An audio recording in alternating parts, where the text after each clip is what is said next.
Seria Umbrele Subconștientului, ceea ce nu vrem să vedem, dar ne conduce. Episodul 2.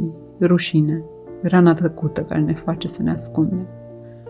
Rușine. Nu urlă, nu explodează, nu se revoltă.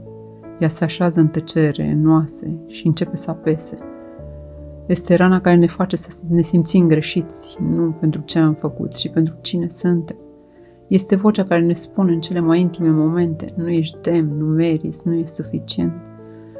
Rușinea nu vine din greșeli, ci din respingeri, din copilării în care am fost certați pentru lacrimi, făcuți de rușine pentru emoții, ignorați când aveam cea mai mare nevoie să fim văzuți. Nu mai plânge, ce rușine, taci că râde lumea, vezi ce ai făcut. Și în mintea unui copil aceste fraze devin convingeri adânci. Ce simt e greșit, ce sunt e prea mult, mai bine dispar.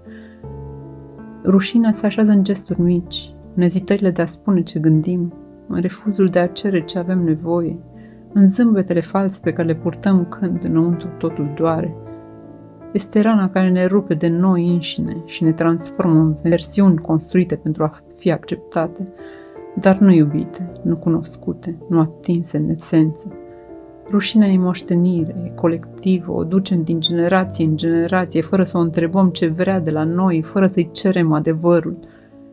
Dar dacă am face-o, dacă am privi rușinea nu ca pe o greșeală, ci ca pe o rană, dacă am înțelege că nu noi suntem problema, ci contextul în care am fost forțați să ne micșorăm, astăzi privește în tine cu blândețe. Unde ai învățat că nu ai voie să simți? Când ai decis că nu ești suficient? Cine ți-a transmis rușinea și ai făcut-o a ta? Nu rușine identitatea ta, ci copilul din tine care a învățat să o poarte pentru a fi iubit.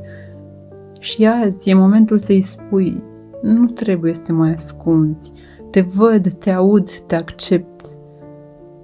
Rușinea nu se vindecă prin ascundere, se vindecă prin lumină, prin rostire, prin blândețe. Fii acel spațiu sigur în care rușinea ta poate respira. Fii acea voce care nu judecă, care nu compară, care spune: așa cum ești, e suficient. Pentru că adevărul e simplu și profund. Tu n-ai fost niciodată greșit, doar te-ai simțit așa în prezența unui oameni care nu știau cum să iubească fără condiții. Dar tu poți învăța, poți schimba, poți rescrie. Acolo unde e rușine, este și vindecare în așteptare.